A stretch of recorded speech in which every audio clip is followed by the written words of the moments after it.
Hi fellas, so here we are back again with another episode of Just Junkies और आज हमारे साथ बहुत ही जानी मानी हस्ती बैठी हैं जिनका 94.3 माई FM से भी डायरेक्ट ताल्लुकात है and she is none other than आपकी प्यारी और हमारी प्यारी RJ Naini. Thank you so much यार, thank you. Welcome to the show ma'am. Thank you. Ma'am, you don't know how I'm feeling right now because हमेशा से ये देखा है कि आरजे की आपने सिर्फ आवाज़ सुनी है and by your like voice only हम सबका दिल आपने जीत रखा है. बट मैं तो पर्सनली ऐसा सोचता हूँ कि पता नहीं यार आरजे कैसे रियलिटी में दिखते होंगे कि वो इतने अच्छे से बात करते हैं, इतना स्वीट नेचर रहता है. तो now I want to ask you कि how you feel being an RJ. यार सबसे पहले तो thank you for inviting me. Like मुझे भी बहुत अच्छा लग रहा है बिकॉज जैसे मुझे अपने ना कॉलेज डेज याद आ रहे हैं कि जब हमारा प्रैक्टिकल हुआ करता था, तो मुझे बहुत अच्छी वाइब आ रही है यहाँ से. एंड सेकेंडली बहुत अच्छा फील होता है ऑब्वियसली बिकॉज जब आप वो काम करते हो जो आप करना चाहते थे, जिससे आपको सबसे ज़्यादा प्यार है, जब वो आपका पैशन बन जाता है और प्रोफेशन भी बन जाता है, सो आई गेस उससे ज़्यादा खुशी आपको होती नहीं है किसी भी चीज़ में. सो हमेशा से ये था मुझे कि मुझे कुछ अलग करना था. Like I don't want to do something like कुछ ऐसा जॉब जहाँ पर आपको बैठना हो कंप्यूटर के सामने and you are doing something like कुछ एंट्रीज, कुछ डेटा मैनेज आप कर रहे हो, वैसा कुछ मुझे कभी करने का नहीं था. सो कुछ डिफरेंट करना था. एंड उसके बाद हुआ ये कि जब मैं इस फील्ड में आई, सो धीरे धीरे करके मुझे बहुत मज़ा आने लगा एंड मुझे लगने लगा कि आई कैन डू समथिंग. सो बहुत इन्जॉय करती हूँ मैं बिकॉज मुझे ऐसा लगता है कि अब मेरे पास वो प्लेटफॉर्म है जहाँ पर जैसे मैं कुछ अगर कन्वे करना चाहती हूँ. बहुत बारी ऐसा होता है ना कि लोगों के मन में कुछ बात होती है, वो कहते हैं कि हम मैसेज देना चाहते हैं सबको. सो मेरे पास डेली वो एक मौका भी होता है, अपॉर्चुनिटी भी होती है, वो प्लेटफॉर्म भी है जहाँ पर मैं वो बातें लोगों तक पहुँचा सकती हूँ, लोगों को कन्वे कर सकती हूँ और मेरी बात लोग सुनते भी हैं. तो वो एक जो फीलिंग होती है वो बहुत अमेजिंग होती है.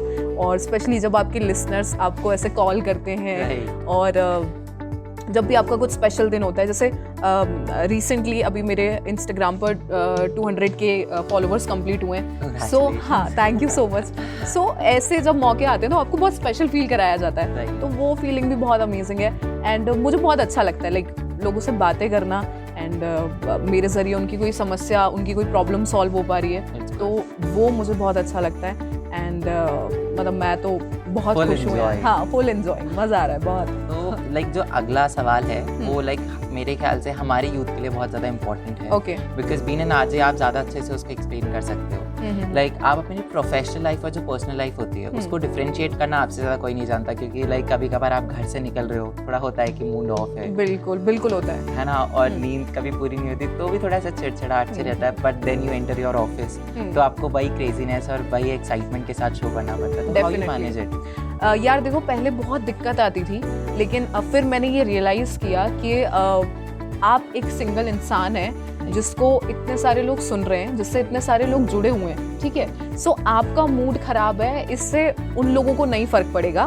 ठीक है, लेकिन अगर आप उस खराब मूड में उनसे बात करते हो और कुछ चीज़ें कन्वे कर रहे हो जिससे साउंड कर रहे हो आप कि आपका मूड ऑफ है या आप दुखी हो, तो सोचो कि उन पे क्या असर पड़ेगा बिकॉज वो इतने सारे लोग हैं. आप अकेले इंसान हो, आप मैनेज कर सकते हो. तो मैं वो सोच के धीरे धीरे प्रैक्टिस में वो चीज़ें आई कि आप बहुत स्पॉन्टेनियस हो गए, आप वैसे हो गए कि मोमेंट को जीना सीख गए कि अभी अगर मैं ऑफिस में हूँ तो मैं अपने सारे टेंशन छोड़ के, अगर मेरा 2 to 5 मैं यंगिस्तान शो कर रही हूँ, सो राजस्थान की 6 सिटीज़ में मेरा शो जाता है. सो एक बहुत बड़ी जिम्मेदारी है मुझ पर, तो मैं उसको ऐसे नहीं कर सकती कि यार अगर मेरा मूड ऑफ है तो नहीं, आज मुझे शो नहीं करना, मेरा मन नहीं है तो मुझे शो नहीं करना. नहीं हो सकता है और आप ऐसा कह रहे हो, बट मेरी लाइफ में रिसेंटली ऐसे बहुत सारे मोमेंट्स आए हैं जब चीज़ें थोड़ी अच्छी नहीं चल रही थी बट मुझे वो मैनेज करनी थी. लाइक अगर मेरी मदर की तबीयत ठीक नहीं है, मैं हॉस्पिटल से आई हूँ और फिर मुझे पता है कि कोई गेस्ट आने वाला है, सो मैं भाग के ऑफिस जा रही हूँ, उसी एनर्जी के साथ वो इंटरव्यू कर रही हूँ, उसी एनर्जी के साथ वो इवेंट होस्ट कर रही हूँ, जबकि मेरे पर्सनल लाइफ में कुछ भी अच्छा नहीं चल रहा है. सो वो करना पड़ता है आपको क्योंकि आपके ऊपर जिम्मेदारी है और अगर आप उसे अच्छे से नहीं निभाओगे तो वो जो प्यार आपको मिल रहा है, इतनी रिस्पेक्ट आपको मिल रही है, तो वो कहीं ना कहीं कम हो जाती है. और ये मतलब हर किसी के साथ होना चाहिए कि जब भी आपका प्रोफेशनल और पर्सनल होना तो आपको उसको बहुत अलग रखना चाहिए.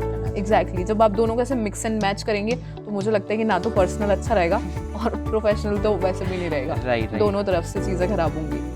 तो अब जैसे यंगिस्तान, जैसे आपने शो बोला, हाँ.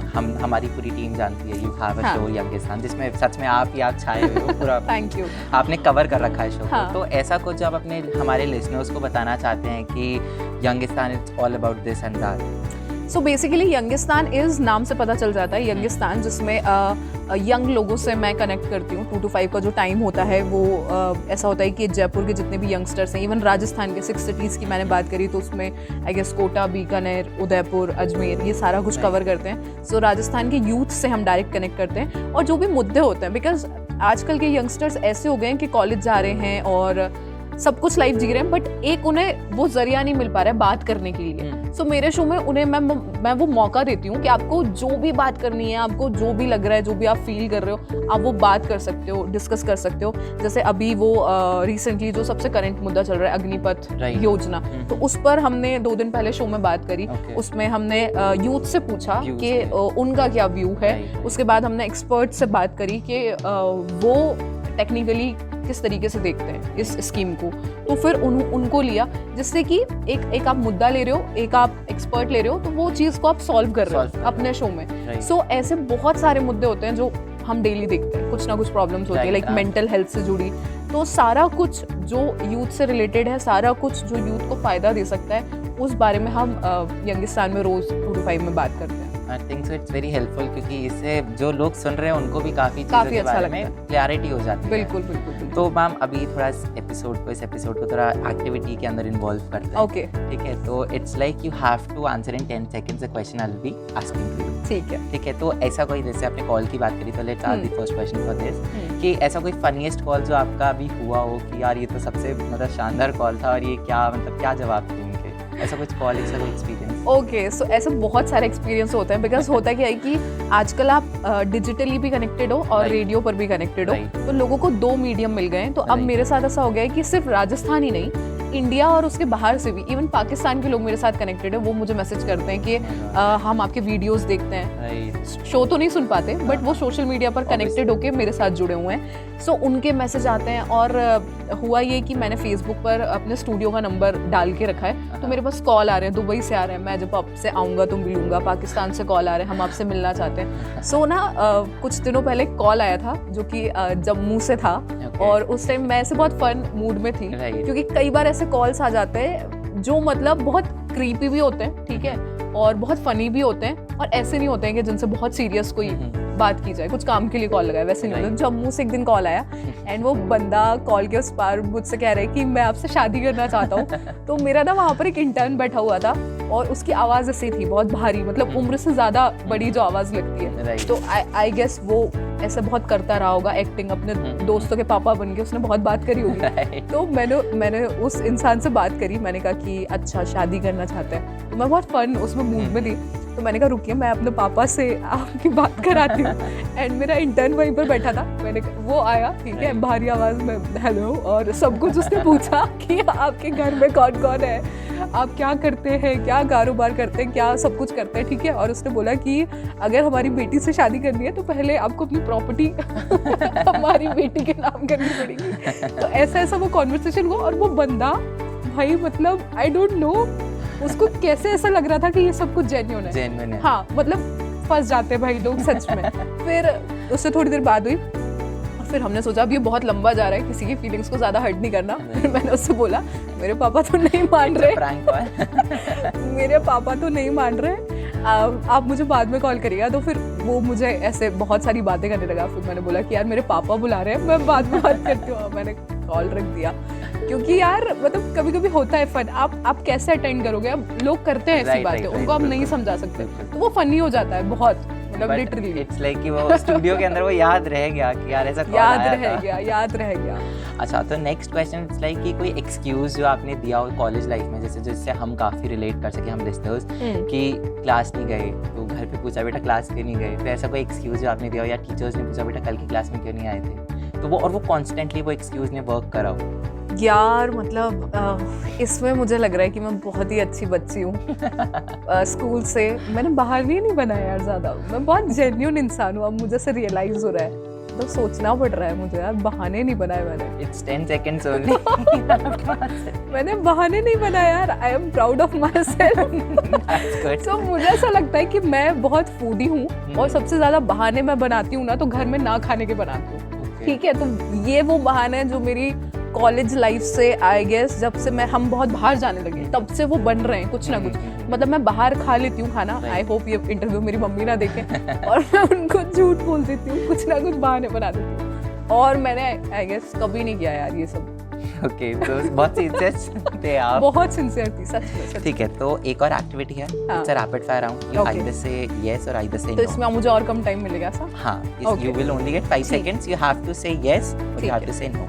ठीक है, तो फर्स्ट क्वेश्चन इज दैट आप कभी अपने शो के लिए लेट हुए हो और फिर उस फ्रेशन अप होने के लिए आपने सोचा यार ठीक है 2 मिनट की बात है अपन एड चला देते हैं? सो यस, इसके बाद मैं ये कहना चाहूँगी कभी भी ऐड नहीं चला पाते, एक्स्ट्रा गाने चलाते हैं। गाने चलाते हैं, किया ही है, सब मैंने किया है। कभी ऐसे like you been an RJ, आप आरजे हो इनफैक्टली, तो कभी ऐसा अपना तो बहुत ड्रामेटिक फॉर्म रहता है ऑफिस में हो जाए, पर जब घर जाते हो तो यू आर लाइक कभी चेंज हो गया हो कि एकदम से अपन आरजे वाली फॉर्म में आ गए हो? बहुत बार हुआ है, yes yes 200% yes. Next question, it's like कि कभी ऑफिस में आपसे कुछ चीज़ डैमेज हो गई और फिर आपने ऐसे रिएक्ट करा पता नहीं मुझे किसने करा है, आई डोंट नो, ऐसा कभी कुछ हुआ है? यस, बिल्कुल हुआ है। तो वो शेयर करना चाहोगे? लेकिन अप टू यू। यार कुर्सी टूट गई थी और फिर और किस्मत की बात ये है कि उस स्टूडियो में कैमरा नहीं था, ठीक है, ऑनर वाले स्टूडियो में कैमरा है, और फिर मैं कह रही थी यार ये कौन करता है, मतलब ये Gotcha. कौन, मतलब यार ऑफिस का सामान है, थोड़ा हमें अच्छे से यूज करना चाहिए, थोड़ा सा संभल के बैठा करो यार, मतलब कुर्सी तोड़ दी तुम लोगों ने और किसी को भरोसा नहीं हुआ यार। That's good. मतलब अपन जो जैसा ऑफिस के अंदर नेचर है वैसा ही अपना बाहर भी है, तो it's good. That's all for now, ma'am. Thank you so much, ma'am. Okay. But complete होने से पहले एक चीज़ जो मैं आपसे पूछना चाहता हूँ कि ऐसी कोई मैसेज जो आप हमारे लिसनर्स को देना चाहेंगे? सो बेसिकली आई गेस आपके सबसे ज़्यादा लिसनर्स यंगस्टर्स ही होंगे। सो यंगस्टर्स को मैं ये कहना चाहती हूँ लाइक बिकॉज आई एम 24, सो मैं भी यंगस्टर हूँ, और अभी जो मेरे फ्रेंड्स हैं, मेरा सर्कल है, या जितने भी लोग ऑफिस में इंटर्नशिप करने आते हैं बहुत यंग होते हैं, सो सबसे ज़्यादा जो मैंने ऑब्जर्व किया है दिक्कत हो रही है वो ये हो रही है कि यार हमें ना क्लैरिटी नहीं है बिल्कुल भी लाइफ में, हम बहुत ज़्यादा कंफ्यूज हो रहे हैं हर चीज़ को लेकर, चाहे वो हमारे पर्सनल रिलेशनशिप हो, चाहे वो हमारी प्रोफेशनल लाइफ हो, चाहे हमारी कॉलेज लाइफ हो, चाहे कुछ भी हो। सो क्लैरिटी के लिए बहुत इम्पॉर्टेंट है कि आप लोगों के पास जाके बहुत ज़्यादा सलाह लेने की वजह पहले खुद अकेले बैठ के डिसाइड करें कि आपको लाइफ में अगर प्रोफेशनल है तो क्या करना है, पर्सनल है तो आप क्या चीज़ें चाहते हैं अपने एंड पे या सामने वाले से।